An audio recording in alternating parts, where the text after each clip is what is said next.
Baiklah, perkembangan kegiatan ekonomi negara kita telah berlaku sejak zaman Kerajaan Melayu Melaka dahulu sehingga kini. Kegiatan ekonomi yang bermula daripada pertanian telah berkembang kepada bentuk industri. Dahulu, sawah padi telah pun lama diusahakan, sama ada padi sawah dan padi huma.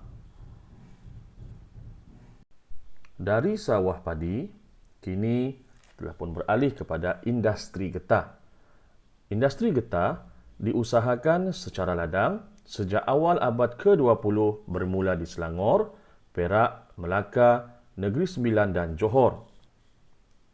Dahulu, masyarakat di Malaysia mula menanam kopi yang diperkenalkan pada abad ke-19. Pada hari ini, industri perhutanan telah diperkenalkan di mana kayu balak yang berkualiti tinggi seperti cengal, meranti dan keruing diekspor sejak awal abad ke-20 dan digunakan dalam perusahaan pembinaan. Begitu juga dengan tanaman lada hitam yang diusahakan di Johor dan Sarawak pada abad ke-19 lagi untuk diekspor. Pada hari ini, industri petroleum telah diperkenalkan pada tahun 1910 dengan penemuan telaga minyak di Miri dan ini membangunkan industri gas dan petrokimia. Ladang tebu di seberang Perai dan Perak telah dibuka pada 1930-an dan perlis pada abad ke-20. Tebu ini ditanam untuk diproses menjadi gula. Pada hari ini, industri kelapa sawit yang diperkenalkan sejak 1920-an secara ladang bermula di Selangor, Perak dan Johor. Seterusnya penanaman koko. Ianya diusahakan di Sabah pada abad ke-18. Mula ditanam di Pahang, Perak, Selangor dan Johor pada abad ke-19. Koko digunakan dalam perusahaan membuat coklat.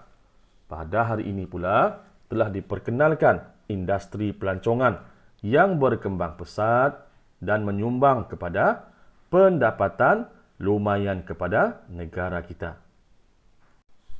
Bidang pertanian merupakan penyumbang utama kepada perkembangan ekonomi negara.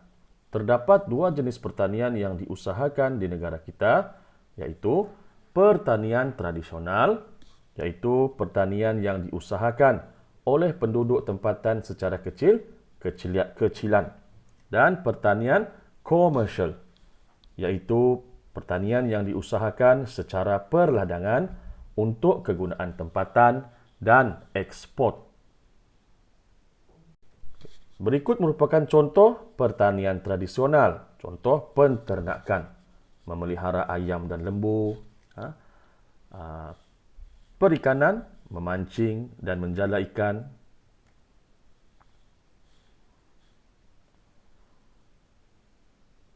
Manakala pertanian komersial pula, contoh seperti pertanian berskala besar. Dia tanam lada hitam, getah, kelapa sawit. Perhutanan, mereka menanam rotan, balak, penternakan secara berskala besar, ternak ikan, ayam dan lembu.